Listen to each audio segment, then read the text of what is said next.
Hello again, everyone. Welcome to our discussion of section 3.2, where we will talk about quadratic functions and the way to solve techniques to solve them.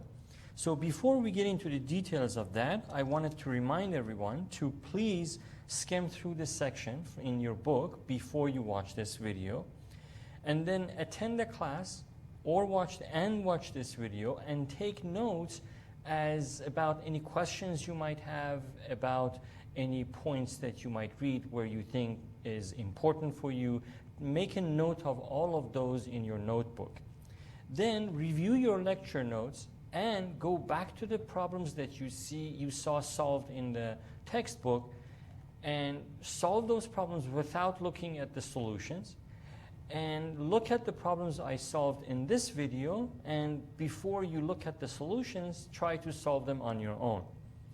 After that, please complete all the homework for this section by the due date, and of course review, because everything in a math class is cumulative in nature, so we will be using some of the techniques that we've learned in the previous sections.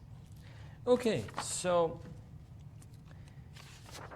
beginning with the quadratic functions, these are an important category of functions. These are functions such that the highest power of x is 2, or x squared, which is called the quadratic term. Now, the techniques we need to know before we look at quadratic formulas are some of the properties called zero product property. Zero product property is captured in this box.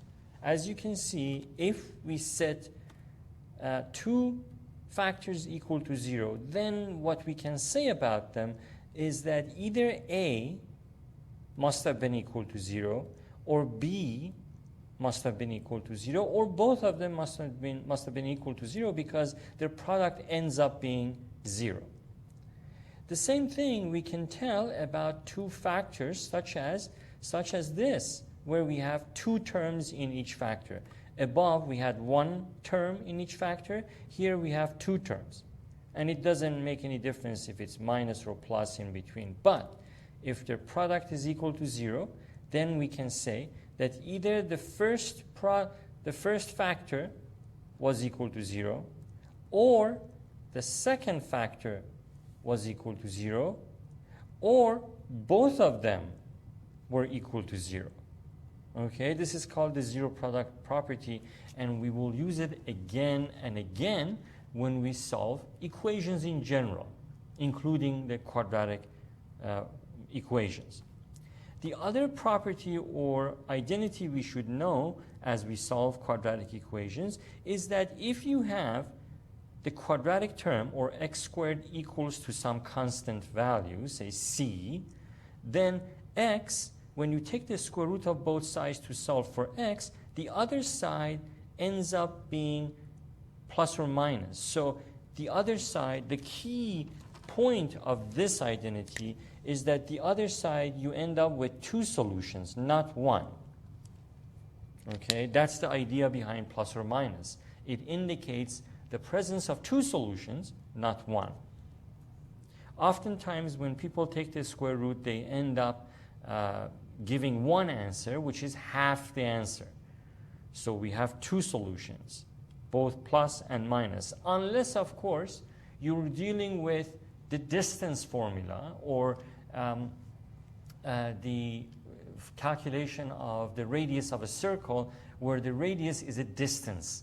So when you have to take the square root of both sides, in that case, because the other side, the constant, represents a distance, a radius, or a distance of some kind, then we will automatically toss out the negative part of this, and we accept the positive value only, because in special cases like that, the other side, the constant term, represents a distance.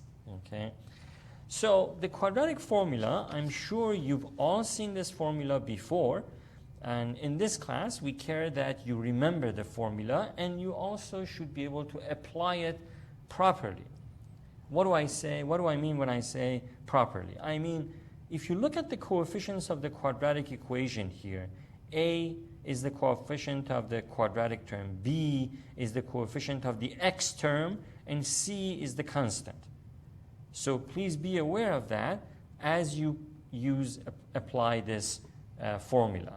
And as of now, as of the moment that I'm making this recording, the coordinators for this course require you to remember this, and they do not allow any notes. And if that policy changes, then I will announce it in class. But at this moment, you cannot bring a note with this written on it to an exam. You should memorize this. And it's a very useful formula in this class. Okay, so now how do quadratic equations plot? So quadratic equations plot like this. It's this kind of shape. Sometimes, I don't know if in this class we will get to it, but sometimes this is horizontal, which would mean we have x equals y squared. So that's a different kind of equation than this one. This is a function, that one is not. But mainly in this course we'll deal with x squared type quadratic functions, which means the graph will look something like this. Either this type or the inverse or the opposite of this, so that instead of a maximum, here the vertex is a maximum, we're going to have a minimum value. So it's the other side down and the arms going up. Okay. As a matter of fact, we can explore that a little bit. Let me switch to the computer. As I switch to the computer right now, we're looking at the dock camera. As I make the switch, your screen is gonna blank out, so that's okay. Hang on until I make the switch. So that's normal, as that right now. Okay, we're back on, and now we can look at the computer screen. So I wanted to make a couple of points here. Suppose we want to plot x squared, right? So notice that has the vertex, and that point 0, 0, that point at the very bottom, that's called the vertex of the quadratic equation, is going right through the origin. Now what happens when we put a negative in front of this? Watch what happens when I put a negative in front, right? It flips it across the x-axis, okay? Now, I know we explored this when we were talking about transformation of functions, so this would be a nice reminder that whenever you have a minus in front of the quadratic term, just like this, then you're going to have a maximum value. Okay, why? Because the curve looks like this. It's upside down, and the vertex is at the very top, and that vertex represents the maximum point. Okay, this is important for you to remember. So whenever you have a negative in front of the quadratic term, whenever the coefficient of the quadratic term is negative, you're going to have a maximum because the curve is upside down. And before that, if it's something positive, let's say positive 2x squared, or maybe let me make that 0.5 x squared, right? If something like that, then the coefficient of the quadratic term is positive. So the curve looks like this, which means we're going to have a minimum. So this time we have a minimum. So if the coefficient is positive, we're going to have a minimum vertex. If the coefficient is negative, then the curve is upside down and we're going to have a maximum. These are critical things to note and remember about quadratic functions. Last time, when we were discussing transformation of functions, we also talked about the impact that it would have if we put some value there, say minus 4 and squared and minus 3, right? So that means the vertex is at positive 4 and comma negative 3. So we can snap to that vertex, that minimum point that you see, by plotting that point. So we have 4 comma negative 3. And right there, the blue dot that you see has those coordinates, 4 comma negative 3. And of course, 4 is the h value, right? We talked about all of this during the when we talked about transformation of functions. So the h value is 4 and the k value is negative 3. Therefore, you can see the vertex, this blue dot, moved from the origin 4 units to the right and dropped 3 units right there, 4 comma negative 3. Okay, I think that was just a review of the graphs of the quadratic equations. So let me go back to the dock camera, and please don't mind the glitch on the screen for a second or two as I make the switch. Okay, we're back. All right, so these intercepts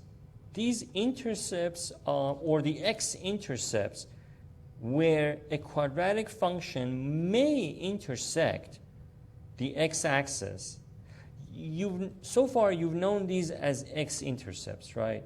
But there's another name for them when we talk about functions like this. They are called the solutions of the quadratic function. So these are not only x-intercepts, as these arrows point them out, but they're also, so let me write this down, the x-intercepts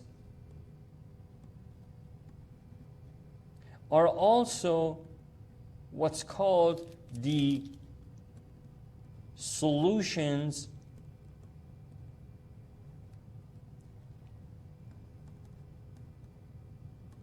of the quadratic function.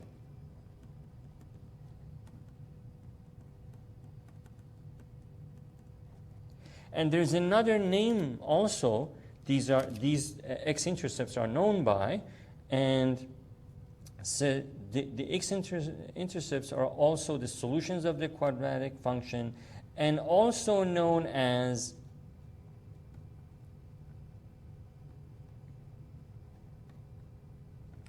the zeros of the function.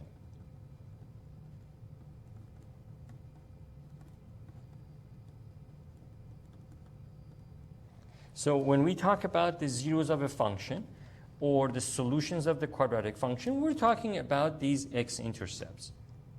Okay? And of course, the vertex we already talked about. Then the line of symmetry, I mean, I know in this graph you're seeing the line of symmetry. In this course, we won't say much about the line of symmetry, but those of you who will be taking trigonometry, Math 127, we will have plenty to say about line of symmetry. So just keep that in mind. Okay, so in the quadratic formula, the piece that is under the radical expression, that is just that piece, the b squared minus 4ac, just that piece, okay, not including the square root itself, but what's underneath it, inside the radical, just that piece has a name. That name is the discriminant. The discriminant, b squared minus 4ac, is called the discriminant. Maybe I can keep both on the screen like that. Okay. So that discriminant, depending on its value, has property. It can predict things, can give us information. That quantity can give us information depending on its value. So what kind of information does it provide? It says that if that discriminant, if that quantity, we calculate that, and we get a value that is greater than 0. Greater than 0 means some positive value, anything positive. Then the quadratic function has two real solutions. That means the solutions we get, the x-intercepts, so to speak, right, which we said solutions of the quadratic equation, or the x-intercepts, and let me highlight the x-intercept here. Those are the solutions of the quadratic function. Those will be real numbers, real solutions, real number solutions, in other words. If the discriminant is equal to 0, not greater than 0, not less than 0, but equal to 0, then the quadratic function has one real number solution, one real solution. So the quadratic formula, if it has two solutions, then the other solution must be a complex solution. It's not a real solution. Okay, that's what it means.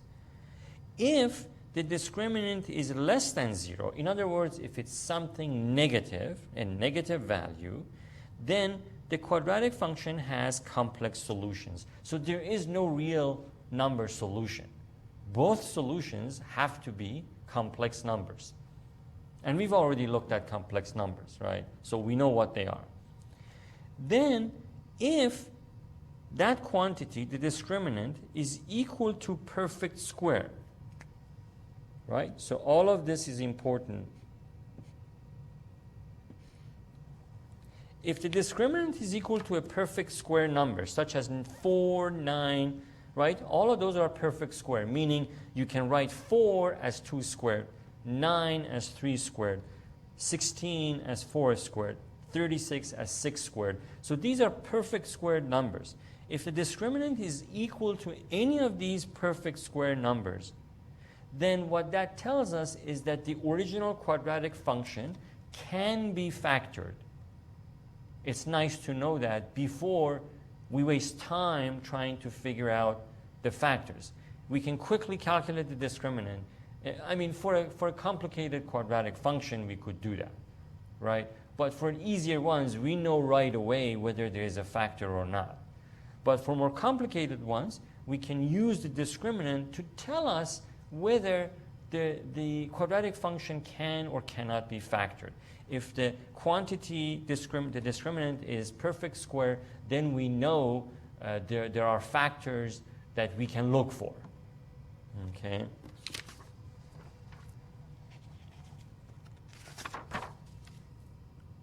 One of the methods that we use to solve a quadratic equation is called the completing the square method. It's especially useful in this class, obviously, but also in 126 if you have to take that course, and also in 127 and beyond, in trigonometry and beyond, any of the calculus classes that you might be taking. It's a useful way, it's an additional way of figuring out the solutions or the intercepts of the quadratic function. Actually, with completing the square method, it's a very useful way of figuring out the coordinates of the vertex of the quadratic function. So it's not, the intercepts, you can definitely use the result of this method to figure out the x-intercepts, but also the vertex, the coordinates of the vertex are readily available to you once you use this method, okay, as we will see in a minute. So in the actual copy of this sheet, this portion was highlighted, but when I printed it out, the highlighted portion has gone away, and now maybe you see a light gray, but let me highlight it again. The thing about completing the square method is that for us to be able to apply this method, this a must be 1, positive 1, not negative 1, not 2, not 3, not any other number. It must be positive 1. If it's not, if a is not positive 1, then we must factor. So in an equation like, well, this one actually is positive 1, so we're okay here. But what this rest of this is that when this is not the case, so for example, here's an example, right? So if we take 3x squared minus 6x, let's say plus 5, right? If we have something like this, then this is not equal to positive 1, right? In cases like that, what should we do? It says the quadratic terms ax squared minus bx. That means these two must be factored. Must be factored in order to ensure that a equals 1. Okay, so how would we do that? In this case, it would be 3 times x squared minus 2x plus 5. Okay, so now after this, then we can complete this square for these two. Looking at these two, we worry about completing this square. But before that, when the coefficient of the x squared term is something other than positive 1, we couldn't apply this method. Now we can, but before we couldn't. Okay? All right, so let's apply the method. I mean, I can talk about or write about the method all I want, but the best way to understand how the method works is just to apply it in an example. And your book also has solved examples, and excellent examples at that. So please have a look at those examples that are solved in your book as well. So in this case, the quadratic function has a quadratic term with a positive 1 coefficient, so we're okay. We don't have to factor anything. So we can go directly to the method of completing the square. So how does the method work? The method, if the coefficient is positive 1, then we look at the coefficient of the x term. Whatever that number, it could be 8 like this, it could be 7, it could be minus 9, it could be whatever. That number divided by 2.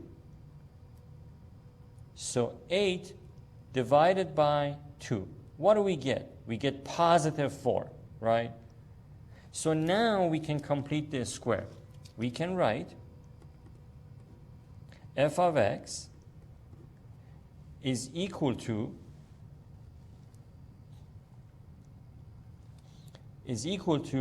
x, this is positive 4, right? Plus 4 squared. And then on the outside, we had this 15, right? So what I've done is going to complete this square for these two guys, for these two. And then we have the plus 15 we need to account for. All right, plus 15. Are we done? No, we are far from it. Why is that?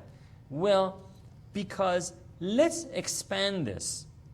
Let's expand this in this corner. I'm going to do it right here, right? You can FOIL this, or if you remember the special product formula, you can apply the special product formula. Do you remember the special product formula? So the way it works is x squared plus 2 times the first term times the second term plus 4 squared. Okay, so we have x squared plus 2 times the first term times the second term. That would be 8x. So far, so good, right? Is this what we started with? Yes. X squared, positive 8x. So far, so good. But look what happens. We have a third term now coming up.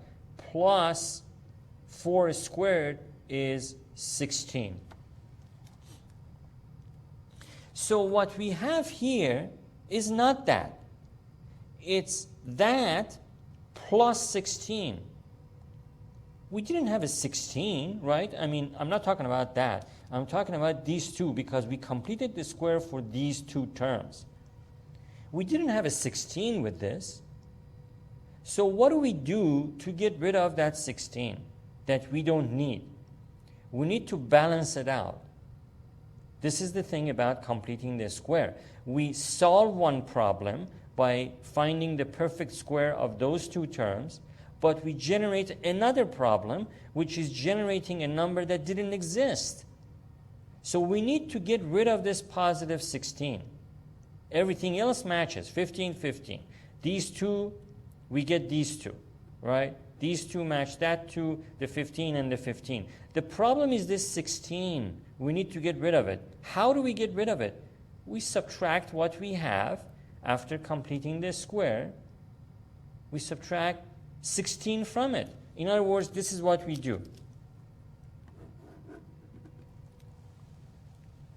We will write f of x is equal to x plus 4 squared, to get rid of this positive 16, minus 16, and then plus 15, which comes after it.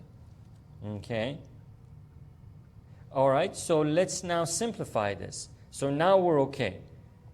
Now, if you expand these two and you raise this to squared, you expand it, and then you have minus 16. Minus 16 and plus 16 add up to 0. You end up with x squared plus 8x plus 15, which is what we began with. Okay, that's what we want. Okay, so let's simplify this. And then we have f of x equals x plus 4 squared minus 16 plus 15 minus 1. And we are done. Okay? So this answers this question. But what I was mentioned kind of earlier was that you can use, once you use completing of the square method, you end up with a result that right away tells you what the vertex, what the coordinates of the vertex of that quadratic function are. Okay, and we will get to that. I suppose that's coming up either in this lesson or the section after this. I think it's coming up pretty soon. Either, if not in this section 3.2, for sure we will get to it in section 3.3. Or maybe later, but it is in chapter 3, we will talk about that.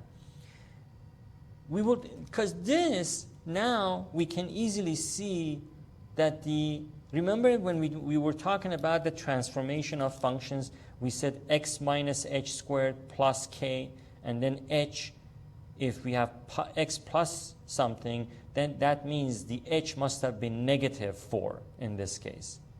Right? The h must have been negative 4 and the k must have been minus 1.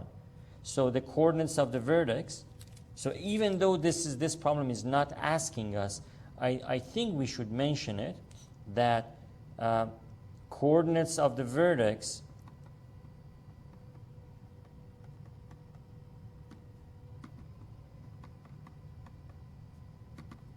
are negative 4, comma, negative 1. Okay, even though this problem is not asking for this, but I wanted to connect this with what we've learned about transformation of functions in that lesson. Okay, so this is a nice benefit of applying the completing of the square method. We can right away write down the coordinates of the vertex.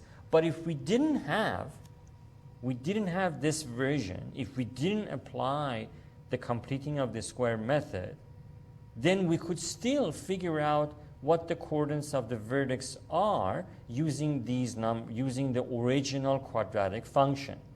How do we do that? That's coming up. It has a formula, and we'll apply it, and you'll see exactly how it works. But this is another way of figuring out the coordinates of the vertex. That's what I'm saying. Okay, one of at least two ways that we will look at in this course. Okay, so now in the next part, part B, we've got a quadratic function where a is not equal to 1. So let's make a note of that. A is equal to 2, not equal to 1. So, therefore, we must factor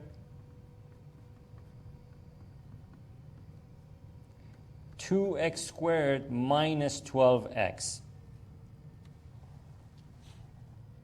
Okay? Do you see the difference between this and the previous example?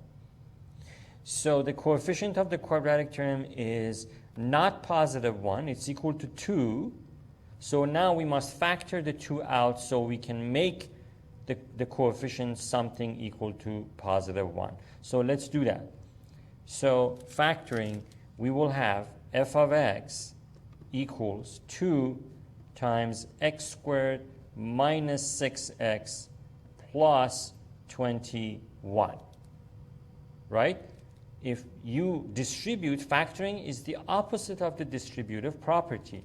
If you redistribute the 2 into this parentheses, you get 2x squared minus 2 times 6x is minus 12x. Okay? All right. So now we can complete the square for what we have on the inside, but we cannot forget about this 2. When I get to it, I'll mention how we need to keep track of this 2. So don't forget about this 2. Okay, it's very important. We need to keep track of it.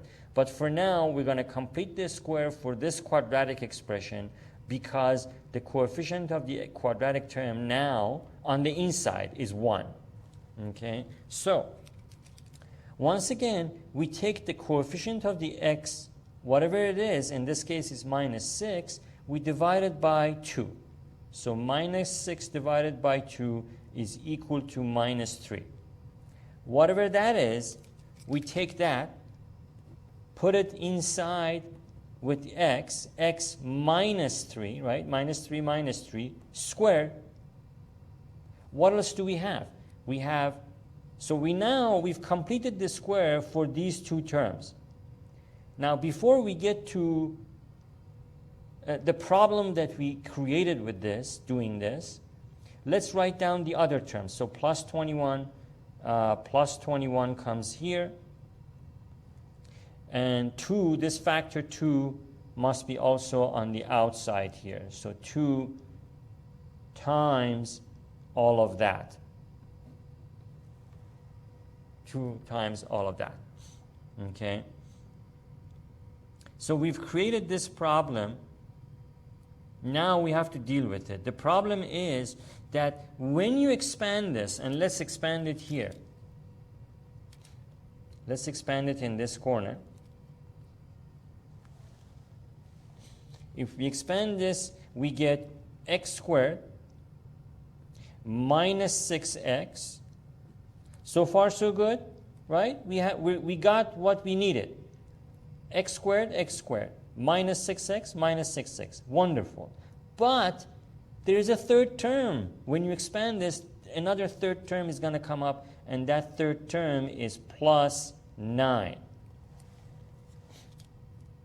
Okay? Now, compare this with that. Did we have plus 9 anywhere up here? No. And if we did, you would multiply it by 2, we would end up with an extra 18. We can't have extra 18 there. Okay? So again, if you expand this, you get a 9 inside the bracket, and then that 9 gets multiplied by this 2 that I asked you guys not to forget about, and we end up with an extra 18. So we need to subtract 18 from this whole thing in order for our completing of the square to make sense. Okay, because then when you expand this, you're going to get this. Then you multiply 2 by it. What do you get? You get 2x squared, which is there. You get minus 12x, which you get there. Then you get positive 18 as you distribute this 2. You get positive 18, but 18 should be eliminated. So we're going to need to insert a minus 18. Let's do that. So f of x is equal to 2 times x minus 3 squared, right? 2 times that, minus 18, Now you know where that minus 18 comes from, right? You know why it should be there. Because if it's not there, we're going to end up, this completing of the square is going to generate plus 18 that didn't exist in the original equation. So we need to subtract 18 in order to cancel it out. Okay? So before this equation is not complete, I still have to write down plus 21. But let me use a scratch paper to show you what I mean. So now if we expand this, what do we get? We get x squared minus 6x plus 9, right? That's expansion of that will lead to this. And let me move this up a little bit. Right? We get that. Then, and that negative 18 is necessary. So let's distribute the 2 into this parentheses. What do we get? We get 2x squared minus 12x plus 18. Right? Then compare this. Well, now is a good time for me to put the 21 here because I want to make the comparison. So this 21 stays where it was, right? We're not going to mess with this. It's this piece that we need to keep track of everything about it. The 2 on the outside and what happens on the inside. So we ended up with this negative 18 plus 21, right? I just wrote down whatever we have here. Now after we expanded this is after we distribute the 2 into this. So we have that equals that. That's all coming from here. Then minus 18 plus 21. So what happens is 18 and negative 18 cancel out. They add up to 0. And we end up with 2x squared minus 12x plus 21. Compare this with what we started with right there at the top of your screen. Is that the same thing? Yes, that's the same thing, which is what we want. So that's why we needed to subtract 18 to get rid of this positive 18 that we generated by completing this square. Okay, that's why. So now let's simplify this a little bit. We have f of x equals 2 times x minus 3 squared minus 18 plus 21 is plus 3.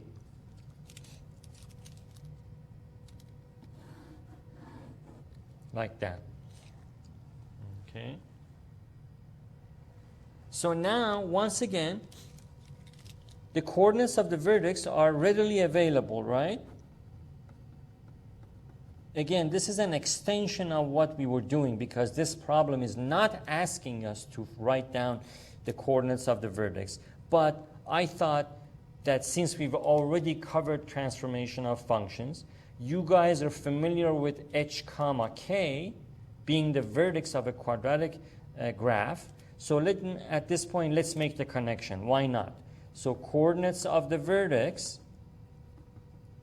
all this hard work that we did leads to this equation, which then, the nice thing about it is that it tells us what the coordinates of the vertex are.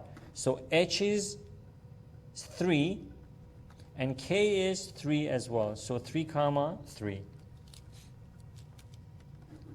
So once you complete this square for a quadratic function, now you can easily see what the coordinates of the vertex are from the final result. Okay.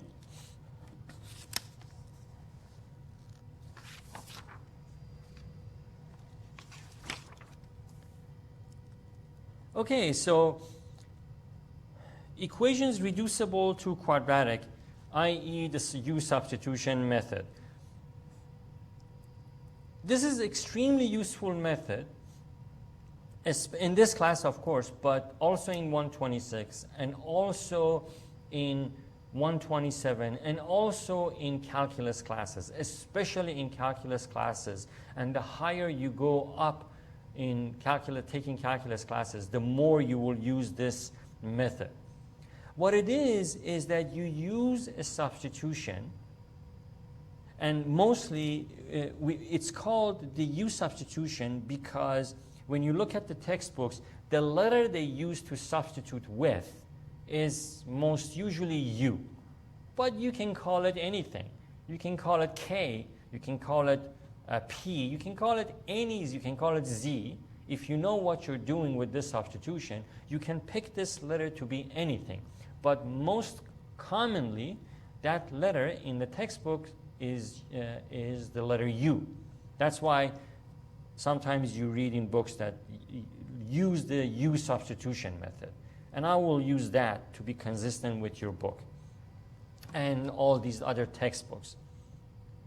So the way it works is that we realize that we can write a complicated expression in terms of a quadratic equation if we substitute another letter there. So let's see how this works. So if you read the book, then I highly encourage you to pause the video, solve this problem, and then come back to the video and see what I've done. Okay? That's why reading the book before watching the video helps so much. You already have, it might be a vague idea, it might be a clear idea, but you already have an idea about what we are about to discuss. Okay? All right, so let's move everything to the left and set this equal to 0. We have x to the 4th minus 4x squared plus 3 equals 0. Okay, so this is, a lot of mathematics is visual, like I've been saying in the past too. So if you visually scan and inspect this equation, this is x squared, that's x to the 4. So you can write, if you take u to be x squared, so let u be x squared, right? Now, instead of x to the 4 power, you can write u squared, right? If you make this middle term, u, if you set it equal to u, then u squared would be x squared squared, which is x to the 4. So you can use this substitution to rewrite this original equation in terms of a quadratic equation. So now it's not a quadratic equation, right? You have x to the 4, not x squared.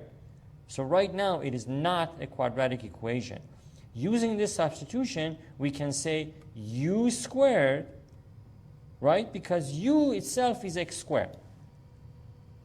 So u squared is x squared squared, which is x to the 4th power. So we can rewrite this as u squared minus 4u plus 3 equals 0. Now, is that a quadratic equation? Absolutely, it is.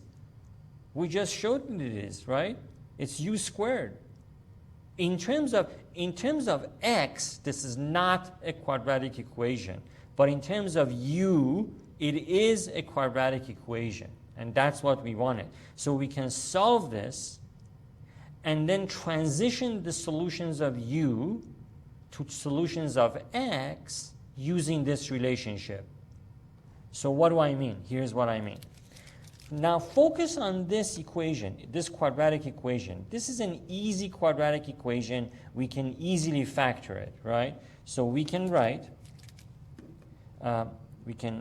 u minus 3 times u minus 1 equals 0, right? Those are the factors of that equation. So, because if you expand it, u times u is u squared, u times minus 1 is minus u, minus 3 times u is minus 3u, minus 3u and minus u is minus 4u, and then minus 3 times minus 1 is positive 3. So we got it. Now let's solve for u using this factorization. As you remember this property, the zero product property that we talked about earlier? So that one, The zero product property said that if the product of two factors is equal to 0, then we can set either factor can be equal to 0 or both can be equal to 0.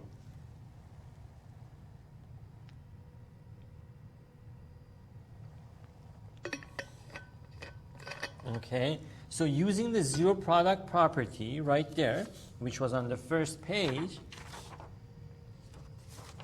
we can then set u minus 3. So if u minus 3 is equal to 0, then u is equal to 3. If u minus 1 is equal to 0, then u must be equal to 1. These are the solutions of u. But are they the solutions of x? Not yet. Not yet. But we can then transition from solutions of u to solutions of x using this relationship. So let's do it. So from here, if u equals 3, then let's substitute for u with 3. 3 equals x squared. Then take the square root of both sides, right? Or x squared equals 3, right? X squared equals 3. So now take the square root of both sides. Square root of x squared equals square root of 3. There's something missing here. Do you know what it is? Do you see what it is? Do you see what it is? Let me bring this back. The front page. If x squared equals some constant c, when you take the square root of both sides, the other ends up with plus or minus. Please don't forget that. So what is missing here are plus or minus. Only when this calculation is about calculating distance, you only accept the positive one and you toss away the negative result. Only when you're talking about distance. Here, we're not talking about distance. We're just making a calculation. Okay? So, then x then is equal to plus or minus square root of 3. That's part of the solution, right? That's not the final. That's half of the solution of the original equation. X to the 4 plus 3 equals 4x squared. That's just half of those solutions. Where is the other half going to come from? From here, if u equals 1. So let's see. If u equals 1, then we can write 1 equals x squared. Therefore, x equals plus or minus 1. And here are the other two solutions. So we had x to the 4th power. We have 4 solutions. Plus or minus square root of 3, plus or minus 1. Okay. Okay. So that's basically the u substitution method. Extremely useful, especially when you get to calculus classes. So right now we're just introducing it. So having that in mind, now go ahead, pause the video, please, and use the substitution method to solve this problem, and then come back to the video. Okay, I'm assuming that you've done that, and now you're ready to see my solution here. Okay, so looking at these, square root of x squared gives us x. So let u be equal to square root of x. Okay, then if u is equal to square root of x, then x is square root of x squared, or u squared, right? Then, so we have 2u squared, right? Instead of x, we have u squared. So 2u squared. Again, u squared is equal to x. Why? because we let u to be square root of x. So x is u squared, but we have a coefficient here, so 2 times u squared. I hope you're following. If not, let me know with your questions. Minus 9, what should I substitute for square root of x? U. Plus 4 equals 0. Okay? Look at the equation before. It was far, far from being a quadratic equation. Look at it now. It's a nice quadratic equation. And we have really well-developed methods for solving a quadratic equation, right? So we can go about it right away. Okay, so we have, so how do we factor this? If we have 2u times u, that'll be 4, or 2u. To get 2u squared, we can have this factor. To get 2u squared, we must have 2u and u, right? 2u times u is 2u squared, so we're good. Then we have, so we're looking for two numbers such that the numbers multiply to positive 4, and then the u terms should add up to minus 9u. If I put minus 4 here and a minus 1 here, we've got it. How do we know we got it? Let's expand it. Let's test it. So 2u, let me bring my scratch paper here, if you don't mind. So ignore this, please. Disregard that. This is just my scratch paper. So we can test this factorization. 2u times u, 2u squared. 2u times minus 4, minus 8u. Minus 1 times u, minus u. Minus 1 times minus 4, positive 4 equals 0. Let's see what we have. 2u squared is 2u squared. Minus 8u minus u minus 9u plus 4 equals 0. Is this what we have here? Yes, it is. So we got the factors. Now, the nice thing about factors is that we can use them, each one, to solve for u. So we can write if 2u minus 1 is equal to 0, then 2u equals 1, right? I move minus 1 to the other side. I have that. And then u, when we solve for u, that means we need to isolate u. So now u has a 2 next to it. We need to get rid of the 2. How do we do that? We divide both sides by 2. So 1/2. If u minus 4 is equal to 0, then u equals 4, right? We solve for u. So is this the final solution? No. These are the solutions of u. We need to find the solutions of x. So we're not done. Let's do that here. If u equals 1/2, then we have, let's substitute for u with 1/2 here. We have 1/2 equals square root of x, right? So now to get x, we need to square that side, which means we need to square this side. So 1/2 squared equals square root of x squared, right? So what do we end up with? We end up with x, square root of x squared is x, equals 1/2 squared is 1/4.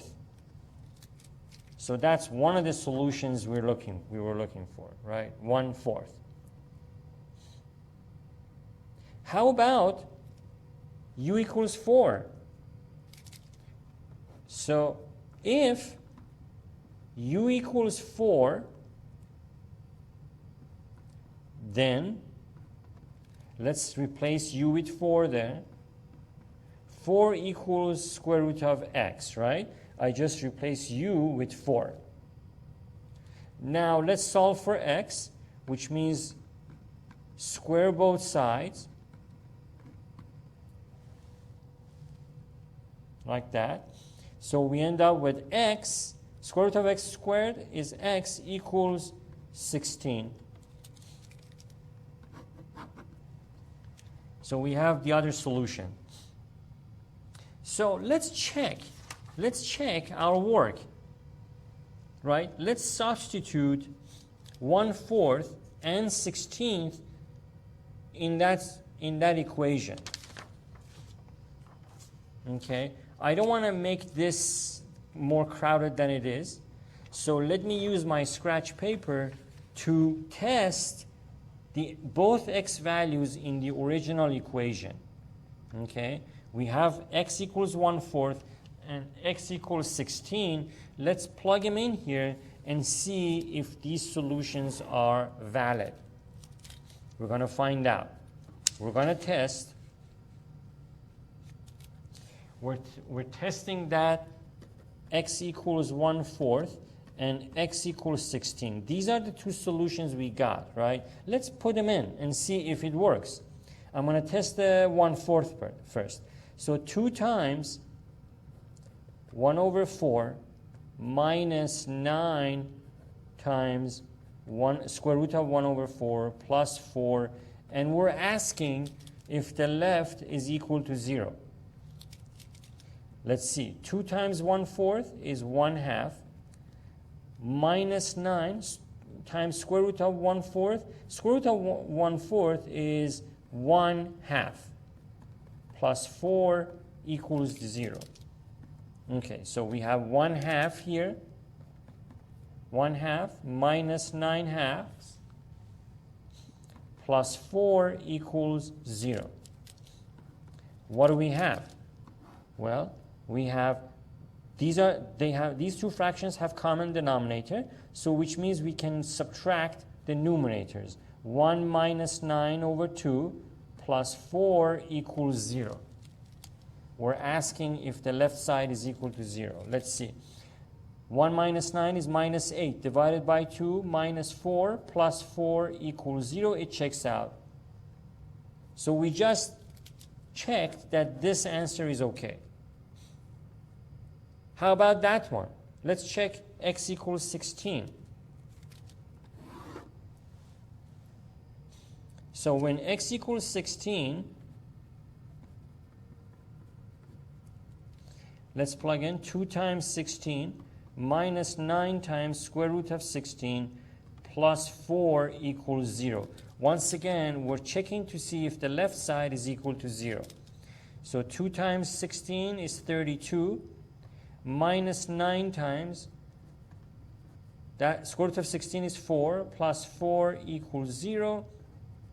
So this is 32 minus 36 plus 4 equals 0. 32 minus 36, oops, let me move this over. That's minus 4 plus 4, and that's definitely equal to 0. So we checked both x values, and they are okay. They work out. Okay.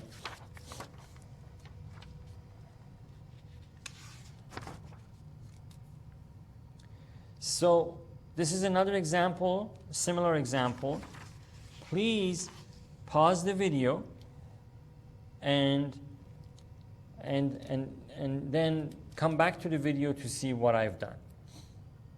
So looking at that, it seems that if we let u to be equal to t to 1/3 power, then u squared would be t to 1/3 power squared, right? T, let me bring my scratch paper again. Then how would that work, that term? Well, if we have u equals that, then t to 1/3 power squared is going to give us t. The outside power multiplies itself by the inside power, right? So we have t to 2/3 power, t to 2/3 power. So it's okay to then say u squared, t to 2/3 power is u squared. I've shown here, because t to 1/3 power is u. This is u. So u squared is equal to t to 2/3. Okay, the inside here is u. That's what we let it to be. Okay, so let's do that. Let's rewrite this then. So we're going to have u squared plus u minus 6 equals 0. Right? This is a quadratic equation. That was not. This is, and we were able to achieve this by using the u substitution method. And this is a very easily factorable quadratic equation. So let's do that. We have u times u, and then plus 3 minus 2 equals 0. So now if you expand this, if you expand it, you're going to get that, you're going to get this equation. U times u is u squared. U times 3, positive 3u. Minus 2u minus 6 equals 0. So what do we have? We have u squared. 3u minus 2u is positive u. Minus 6 equals 0. So we have that. That, right? It was a very easily factorable expression. So now let's set each factor equal to 0 because we're applying the zero product property. Remember this on the first page? We said that if this times this equals 0, then either that must be equal to 0, or this piece must be equal to 0, or both of them are equal to 0. We can use this to solve for x, or in this case, u. So if u minus 2 equals 0, that is this piece, then u is equal to 2. If u plus 3 is equal to 0, then u is equal to minus 3. Are we done? No, we're not done because we're solving for t, not u. So let's do that. Let's use, so let's come up here. So if u equals 2, then let's substitute here for u with 2. Then 2 equals to t to 1/3 power. So what do we do now? Well, we raise both sides to 3rd power. To 3rd power. Okay? Why 3rd power? Well, because if raising both sides to 3rd power, we'll cancel this power to t to 1st power, which means we're solving for t. So this power, if it's a square root, we raise both sides to 2nd power. If it's t to 1/3 power, we raise both sides to 3rd power. Right? Because let me bring back my scratch paper if you don't mind. So raising t to 1/3 power to 3rd power, that we know that the outside power multiplies itself by the inside power. So we get 3 times 1/3, or 3 over 3, which is t to 1st power, which is t, which means we're solving for t if we raise that to 3rd power. But, so we figured out what should happen on the right side, but on the left side, we should do the same thing. If we're raising the right side to 3rd power, we should raise the left side to 3rd power as well. So we have 2 cubed equals t to 1/3 power cubed. Then we have, let me, because I'm running out of room here, so this will be t equals 8. Like that. So how about this one? Well, let's find out what t should be using this. If u equals -3, then let's substitute there. -3 should be equal to t to 1/3 power. Right? So now raise both sides again to 3rd power. So we have -3 to 3rd power equals t to 1/3 power to 3rd power, or cubed. So what do we get? We get t, on that side we get t, right? 3 times 1/3 is t to the 1st power, or t, is equal to -3 cubed is -27. Okay, there's the other solution. And then you can check either solution into the original equation to figure out if that's in fact the left side is equal to 0. But that's how the U substitution works. It's an extremely useful method. So we've learned about the completing of the square method. We learned about U substitution method. These were 2 ways of approaching equations, solving equations. With the completing of the square method, you can apply it whenever, when it seems a helpful tool. But all we're learning in this section are about various tools. And as the sections we cover, you'll see how some of these tools are used, and mainly though, you might see better applications of these tools in higher math classes. So if you're taking 126 or 130 or 127 and so on, you'll see these applications there as well. Okay, solve the following quadratic equations. Use any method we've discussed so far that's easiest for you. Wonderful. That's exactly what we want. We want to be able to have the freedom to use any of the tools we've learned about. Okay, so this has already been factored, so we can quickly set each factor to 0 and solve for x, right? So if 2x plus 3 equals 0, then 2x, move the 3 to the other side, in the process the 3 becomes negative, right? We can move things around the equality symbol as long as we remember to keep track of the sign changes.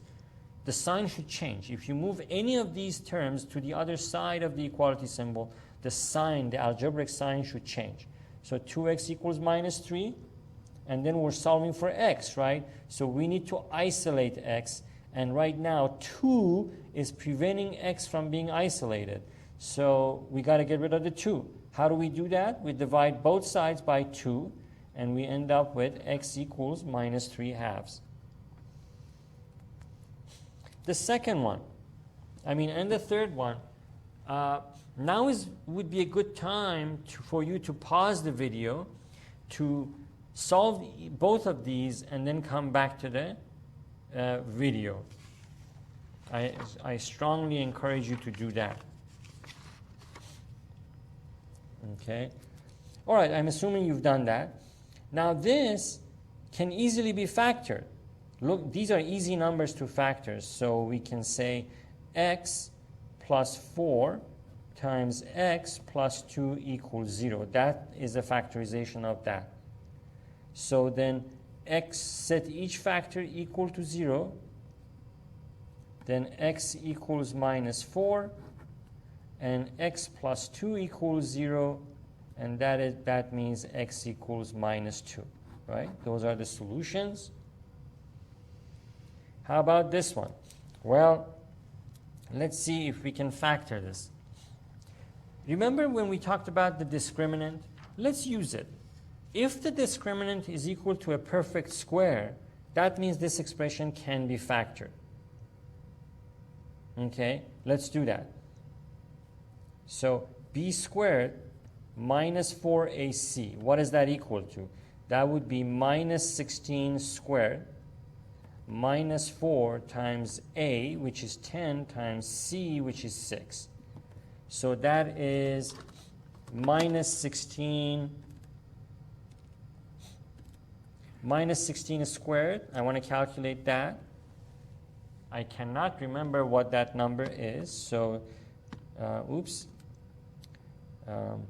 minus 16 squared, right there, 256. So 256 minus, this is 40 minus 240, right? Yeah, minus 240. So this is positive 16. For sure, that's a perfect square, right? 4 is squared. So we can factor this. So let's see how we can factor it. First of all the coefficients, all the numbers here have a factor 2. Let's factor out 2. So 2 times 5x minus 8x plus 3 equals 0, right? How do we do this? Factoring is the opposite of the distributive property. If you redistribute the 2 into this parentheses, you will get this expression back. Right? Well, sorry, let me, I forgot that power. So now it's a correct factorization. So 2 times 5x squared is 10x squared. 2 times minus 8x is minus 16x. 2 times 3 is positive 6. So we got it. Now we can divide both sides by 2. Now what this does, on this side the 2's cancel out. On the other side, 0 divided by any number is 0. So what we end up with is 5x squared minus 8x plus 3 equals 0. And these are easier numbers to work with. Okay? Now, because these are smaller numbers, we can easily factor this out again. So we can say 5x times x is going to give us 5x squared. Then if I put a minus 1 and a minus 3 here, we end up with the correct factorization. 5x times x, 5x squared. 5x times minus 1, 5x times minus 1, it's minus 5x. Minus 3 times x, minus 3x, right? Minus 3x and minus 5x add up to minus 8x. So we're okay here, we're okay there. And then minus 3 times minus 1 is positive 3. So we got it. Okay. Now let's set each factor to 0 and solve for the value of x. So if 5x minus 3 equals 0, then we have 5x equals, move the 3 to the other, negative 3 to the other side. When you move it across the equality symbol, it becomes positive. Now, we're solving for x. So we need to isolate x. Is it isolated? No, we got a 5 next to it. How do we get rid of the 5? Divide both sides by 5. So x equals 3/5. So that's one x value. Now this factor. If x minus 1 equals to 0, then x equals 1. And we have both solutions figured out. I hope this matches what you, the solution for both of these, matches to what you have on your own paper.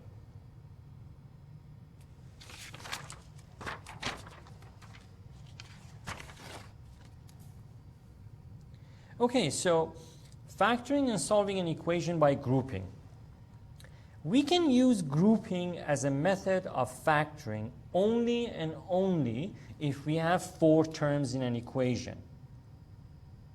It doesn't get, just because we have 4 terms doesn't guarantee that we can factor it using this method. But if we have 4 terms in an equation, then it's possible that we can apply we can get the factors using the grouping method. But 4 terms means that we can right away apply the method. So how does it work?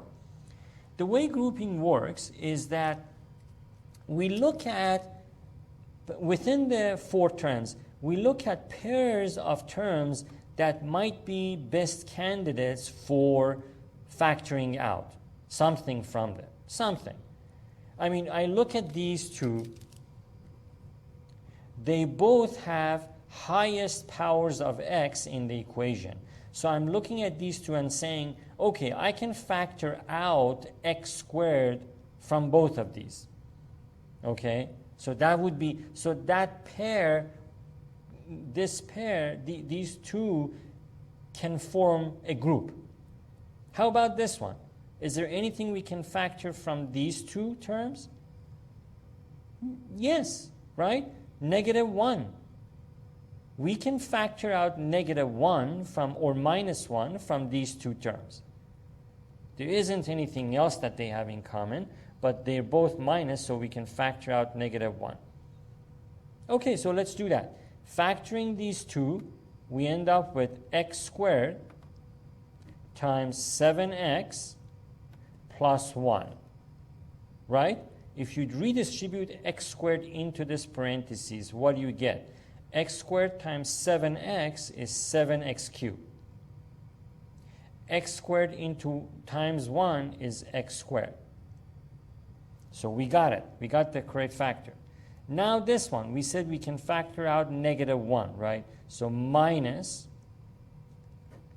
in front of the parentheses, that means that we factored the -1. That's all we need to do. You can put a 1 here, but it's no it makes no difference. So minus, if -1 is being factored, what do we end up with inside the parentheses? We end up with positive 7x. How about the -1?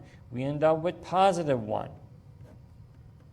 So now, if you redistribute the negative into this parentheses, what do you get? You get negative 7x minus 1 times 1 minus 1. We get that expression back. So we have the correct factorization. So now, step back and look at this equation. Look at this term as a whole. And look at this term as a whole. Do they have anything in common? These two, I mean. The ones that I've underlined, kind of underlined here. Do they have anything in common? They do. 7x plus 1 is common to this term. 7x plus 1 is common to this whole term. So let's factor out 7x plus 1. 7x plus 1 in bracket. To get this term, what do I have to have here? Just x squared, right? 7x plus 1 times x squared is x squared times 7x plus 1. So we got it. How about this? What should we have? Minus is minus, by the way, right? Minus is minus. So what should I have here next such that if I multiply it by 7x plus 1, I end up with 7x plus 1? What should I have here? Well, just 1, right? 7x plus 1 times 1 is 7x plus 1, as minus and minus are there. Great. So now we found the factors here. So this will be equal to 7x plus 1 times x squared minus 1. Is there anything else we can factor, or should we stop there? Because remember, we need to, once they ask us to factor, we need to factor to the extent possible. Is there anything else we can do to factor? Yes, we can. If you remember the special product formulas, you know that this piece can be factored into two other pieces, right? So we have 7x plus 1, which cannot be factored. But this one we can factor into x plus 1 times x minus 1.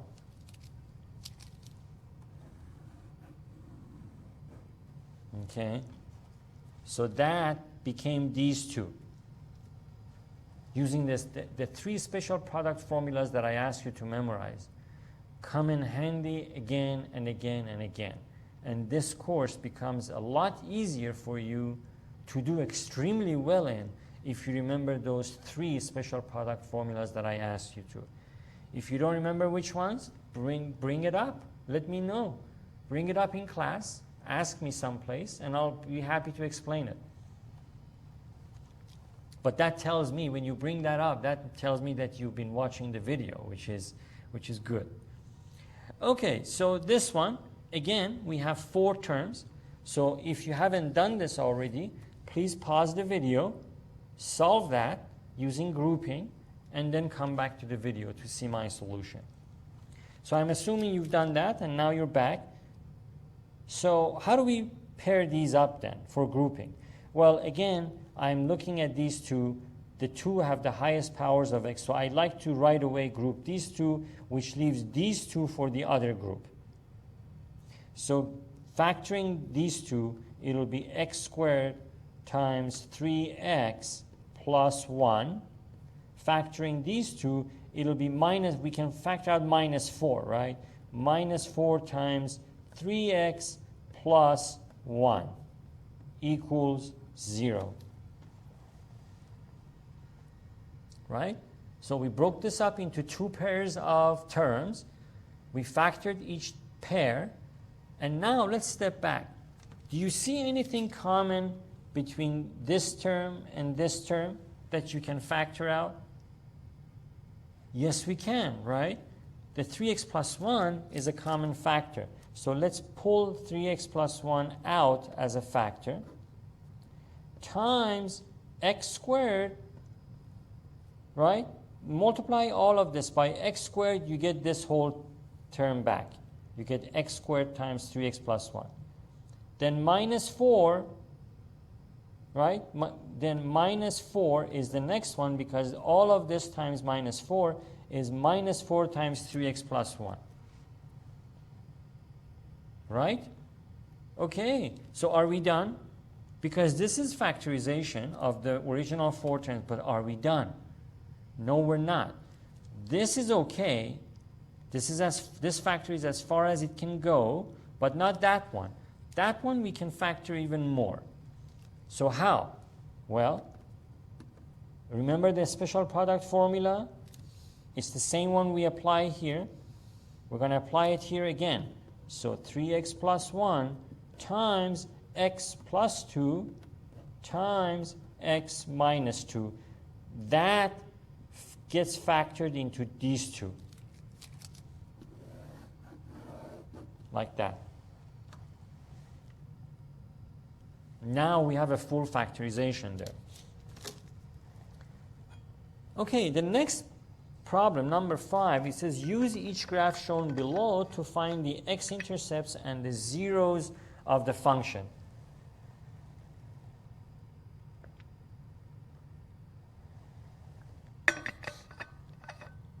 So all this is just reading graph, basically. The x-intercepts and the zeros of the function, this is the same thing. I put this there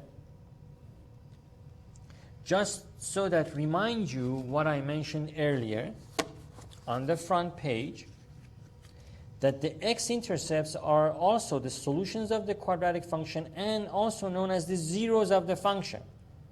Remember this note that I made on the first page? So when they're saying find the x-intercepts and the zeros, let me write it again. The x-intercepts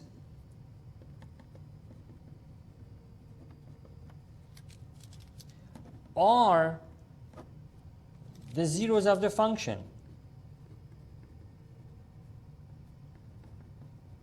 They're the same thing. But your book uses different terminologies, and I suspect that the online homework which the coordinators design for you uses the same language. So you should know whichever one they ask, whichever terminology the book or the online assignments use, you should know what they mean. They both mean the same thing. X-intercepts are the zeros of the function. From the graph, it's these 2. Let me highlight them. It's just these 2. That one and this one. So the zeros of the function, or the x-intercepts, are negative 3 comma 0 and negative 1 comma 0. That one. Okay.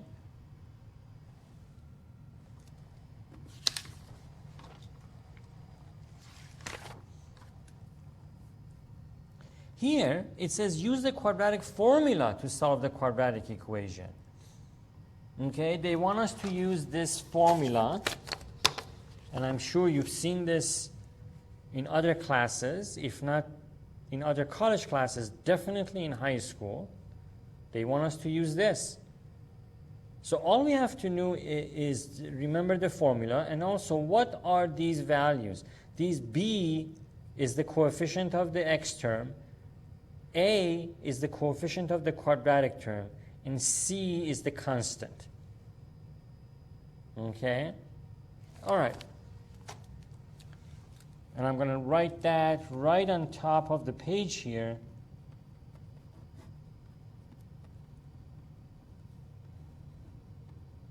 As we work with it. So to do that, let's move everything to one side and set it equal to 0. So x squared, when x gets moved to the left, it changes the algebraic sign from what it is to its opposite. It was positive on the other side. When I move it, it becomes minus x plus 1 equals 0. Right? So now, with this, a is equal to 1, b is equal to minus 1, and c is equal to 1. Right? So let's plug it into this formula, these values. So we have x equals minus b, which is minus minus 1, using the formula, plus or minus square root of b squared, that would be minus 1 squared, minus 4, I'm just looking back and forth between this and these values, minus 4 times a, which is 1, times c, which is 1 again. Right? So this is over 2a. A is 1, so 2 times a is 2. Okay, so what do we end up with? We end up with x equals minus 1 is positive 1, plus or minus positive 1 minus 4 times a positive 1, so we end up with square root of, so 1 minus 4. So we end up with a complex number here, which is okay because we've just, in the last section or the one before that, we talked about complex numbers, right? So we're familiar with them. It's okay. So then this is equal to 1 plus or minus square root of negative 3. Okay. I want to make sure that I didn't make any errors. No, it's okay. So that minus 3 over 2. Okay, so that one is a complex number, which is, let me write it here. We have x equals 1 plus or minus square root of negative 1. Remember how we could do this with complex numbers, divided by 2. And that is I, right? Square root of negative 1 is equal to I. So we have x equals 1 plus or minus I square root of 3 over 2. And if you want, we can write this separately. So let's do that, actually. So I have a little bit of a space left here. So 1x would be 1/2, 1 over 2, 1/2, plus square root of 3 over 2i. That's one of the answers. The other answer is 1/2 minus square root of 3 over 2i. So these are the two solutions of that. Okay? Like that. How about this one? Okay, let's go over that. Please pause the video solve this on your own and then come back to the solution to see what I've done. And I'm assuming you've done that and now you're back. So let's move everything to one side and set it equal to 0. 3x squared plus 3x minus 4, move it to the left. It was minus. When you move it, it becomes positive 4 equals 0. So now, can we factor this? Let's see. No, we can't. So well, let's use the quadratic formula as they ask for. So here, a is equal to 3, b is also equal to 3, and c is equal to 4. So let's plug in. Minus b, it would be minus 3, plus or minus. B squared would be 3 squared minus 4 times a times c, which is 4. I'm just plugging into this formula, okay? This formula right here. I'm pretty sure you all remember this. You must have used it many, many times in previous math classes. Okay, so all of that over 2 times a, or 6, right? 2a is 6. X equals minus 3 plus or minus. 3 squared is 9, minus 4 times 3 is minus 12, times 4 is minus 48. All of that divided by 3. So we get x equals minus 3 plus or minus. This would be minus 39, right? Minus, is that right? Yeah, minus 39. So square root of minus 39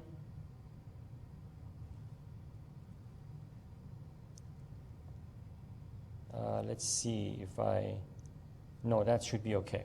Okay, minus, and then over 6 here. I don't know why I wrote 3. Sorry about that. So this is 6. Let me correct it with my thicker pen here. Over 6. Okay, so now let's continue here. That's obviously a complex number. So let's write it like this, plus or minus square root of negative 1 times square root of 39 divided by 6. So x equals minus 3. That would be I, a square root of 39, right? Plus or minus I, square root of 39 divided by 6. Is there anything we can factor out here? Maybe a perfect square that can come out and then can be factored? No. This is stuck the way it is. So let's give the solutions separately. So we have, and we're going to simplify this. Minus 3 over 6.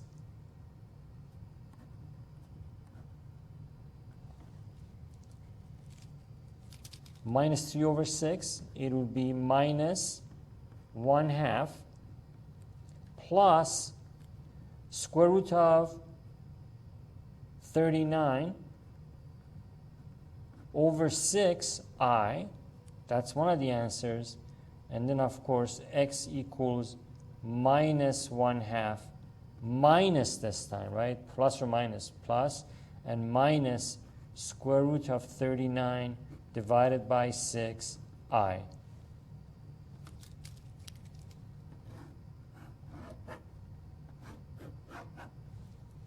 Like that. Okay. So next, we have a couple of word problems. It says the length of a rectangular poster. As soon as I read about geometrical shapes, I don't know about you, but I'd like to draw a graph. And these are easy graphs to draw, right? A rectangular. So let's do that. We have a rectangle here, right there. The length of a rectangular poster is 1 foot. 1 foot. Okay, that's the length. or 1 foot more than the width, okay? 1 foot plus W. So that's the length. Let's call this W. That's 1 foot plus that. And a diagonal of the poster is 5 feet. So that diagonal going from corner to corner, by definition that's a diagonal, is 5 feet, right? Find the length and the width, okay? So the length and the width. So the 1 foot plus W, we can use the Pythagorean theorem for sure, right? By using the Pythagorean theorem, using the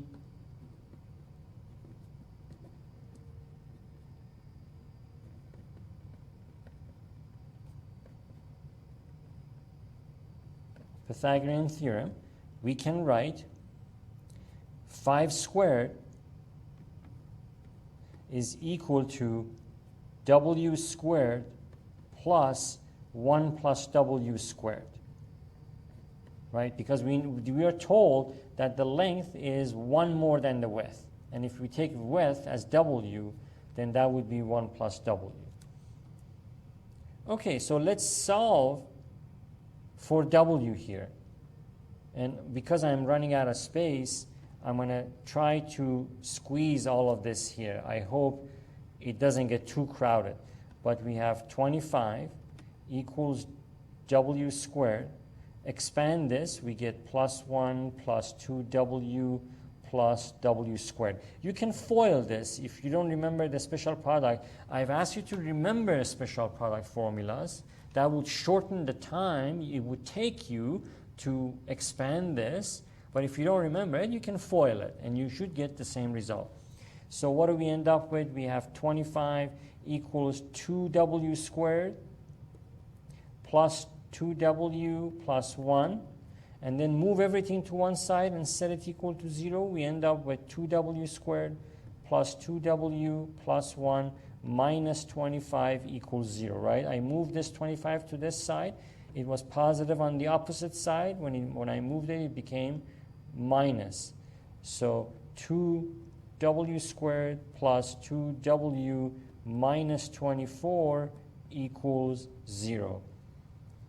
Okay, so what two numbers can we factor this easily? Let's see. If we have negative 6 times 4, we get negative, well, if we have positive 6 times negative 4, it's going to give us negative 24. And then, but we have a 2W here. So let's see. Let's factor this. So I'm going to use my scratch paper here to figure out the factors of this. Let's factor out 2 first. 2W squared plus W minus 12 equals 0, right? Like that. And then what do we have? We have, oops, I put that too early. W, what two numbers give us minus? Okay, so this would be positive 4 minus 3. So that should work out. Okay, so then I'm going to, this W. So on a piece of, because I was running out of space here, I put this work here. So first thing I factored out the 2. In the parentheses, we end up with this. So if you redistribute this, you should get that back. 2 times W squared, 2W squared. 2 times W, 2W. 2 times minus 12, minus 24. Okay? So we get that. Now, we can easily divide both sides by 2 to get rid of that 2, right? So if you divide both sides by 2, that side, 0 divided by anything is still 0. And then 2 and 2 cancel each other out. So over here, we end up with just this factors of this. W squared plus W minus 12 factors out into these 2 factors. Okay? So now let's solve for And I'm going to write that on paper because now I have enough room. I hope you don't mind me. Maybe I can fit it. I'd rather fit it there rather than. So let me try to fit all of this work here. Okay, so 2 times w squared plus w minus 12 equals 0. Then divide both sides by 2. We end up with, and the 2's cancel out, and we end up with w squared plus w minus 12 equals 0. And factor this, we get w minus 3, like that, right? Times w plus 4 equals 0. I might be able to barely fit this. So now from here, let's come up here. Then set each one equal to 0 and solve for w. So w minus 3 equals 0, therefore w equals 3. W plus 4 equals 0, therefore w equals minus 4. These are lengths or distances on a geometrical figure. So is negative 4 acceptable? No. We toss it out. So the only acceptable width is equal to 3, and we were told that the length is 1 more than that. So length, so let me call this length, is 1 foot plus that. So length is equal to 3 plus 1, length is equal to 4. So I was able to barely fit this solution here. Sorry about that. I didn't mean to cram the solution there, but that's all the space I had left.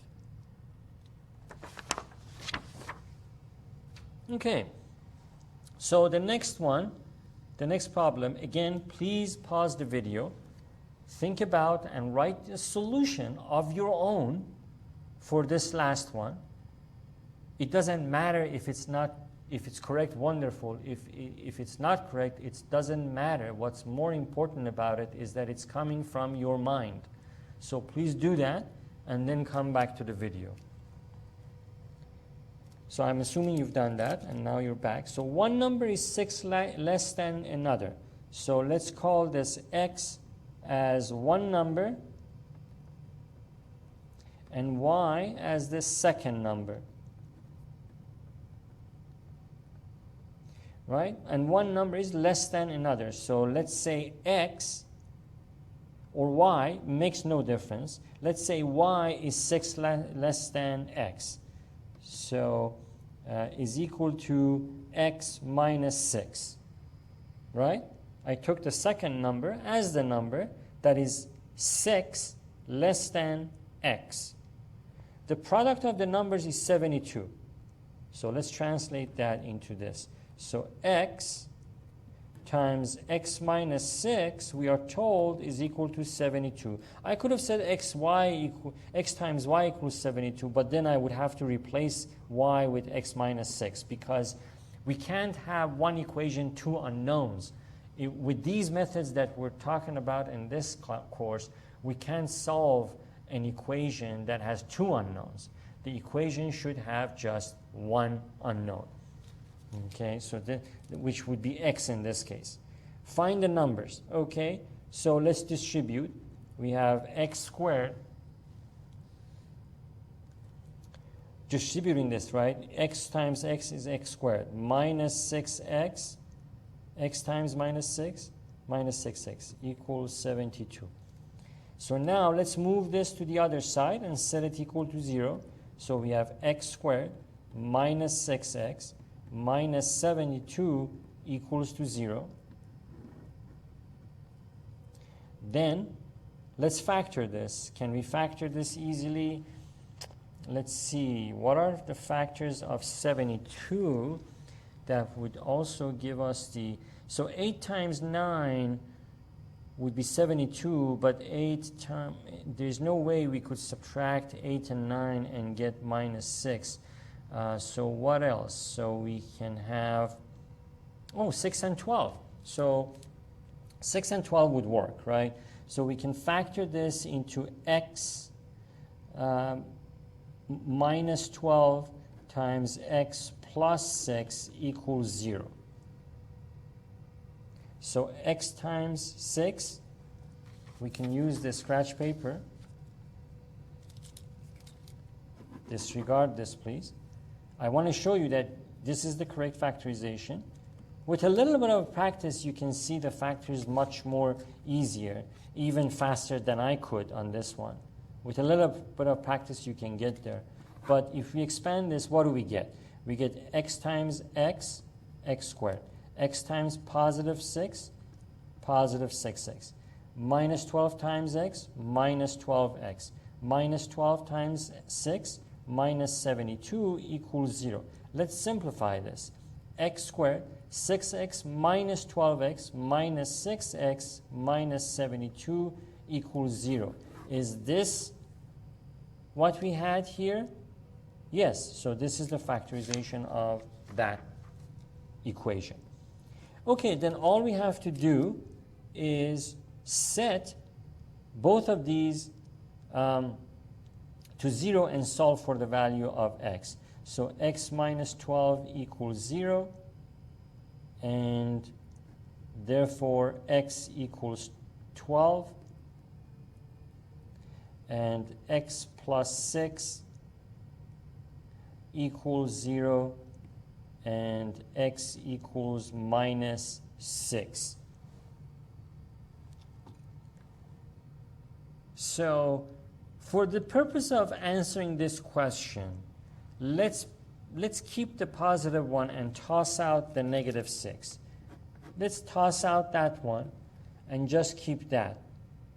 So x is 12, and then y, which was x minus 6, so that is x, and then y is equal to 12 minus 6, right? Because of that. 12 minus 6. Therefore, y equals 6. And there we have it. So the idea here was just to translate what you are told in plain English to symbolic form.